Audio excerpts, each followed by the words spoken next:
सोने चांदी में एक तरफा तेजी के बाद कल जिस तरह से नए रिकॉर्ड बनने के बाद बड़ी प्रॉफिट बुकिंग और बड़ी बिकवाली आई, लोगों के मन में डर आ गया है और सवाल भी ढेर सारे। डर तो इस बात का कि अरे सोने चांदी की तेजी खत्म तो नहीं हो गई, टॉप तो नहीं बन गया, वापस ये भाव कब दिखेंगे, कितने सालों बाद दिखेंगे, कितने महीने हफ्तों बाद दिखेंगे, ये बड़े मन में सवाल आने लगे। दूसरा सवाल ये कि क्या खरीद ले, आ गया टाइम, इतना गिरा है जोर से, अब टाइम है। और तीसरा बड़ा सवाल है कि भाई इनकी तेजी परमानेंटली खत्म तो नहीं होगी, ऐसा तो नहीं कि कहीं पूरा बुलन इनका समाप्त हो गया। कुछ ये सवाल हैं जो आपके भी मन में होंगे, मैं एक एक करके जवाब देता हूँ। पहली चीज तो कोई भी बुलन या कोई भी मंदी का मार्केट एक दिन में नहीं बनता। तो ऐसे में अगर आप ये सोच रहे हो कि एक दिन की गिरावट से, चाहे वो बड़ी हो, कितनी भी बड़ी हो, पूरी की पूरी तेजी खत्म हो जाए, ऐसा कभी नहीं होता। लेकिन अगर आप ये जान जाएंगे कि गिरावट क्यों हुई तो आपको समझ में आएगा।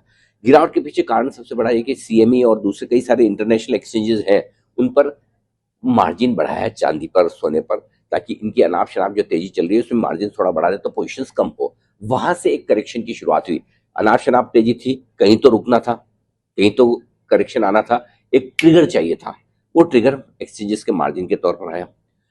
सिंपल सी चीज है, इसके अलावा और कुछ नहीं। टेक्निकल रीजन से, ऐसा नहीं कोई फंडामेंटल रीजन से एकदम गिर गया। बातें चल रही है कि ट्रंप फाइनली रूस और यूक्रेन के बीच में समझौता कराकर मानेंगे। वो होगा नहीं होगा, कब होगा, कब से बोल रहे हैं, एक साल हो गया सुनते सुनते, पिछले जनवरी से।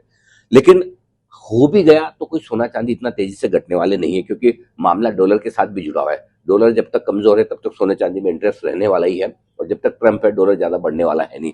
तो ये बड़े रीजन है कि सोने चांदी में जो तेज गिरावट हुई उसके पीछे कारण भी है कि एक तरफा तेजी हुई थी। अब हो सकता है जल्दी से रिकॉर्ड हाई बनाने की कोशिश ना करें गोल्ड और सिल्वर, इसी लेवल के आसपास थोड़ा ट्रैक, थोड़ा सा आपको कंसोलिडेट करते हुए दिखे। मेरा ये मानना है कि जब तक चांदी 2 लाख के लेवल के नीचे जाकर नहीं ट्रेड करना शुरू करती तब तक मंदी में नहीं जाएगी, क्योंकि 2,42,000 का परसों का हाई था, वहां से 20% अगर आप गिने तो करीबन करीबन 2 लाख रुपए के आसपास का भाव आता है। और कल का जो मूव था ऊपर और नीचे का, वो थोड़ा एबनॉर्मल मूव था, उसको अलग कर दीजिए।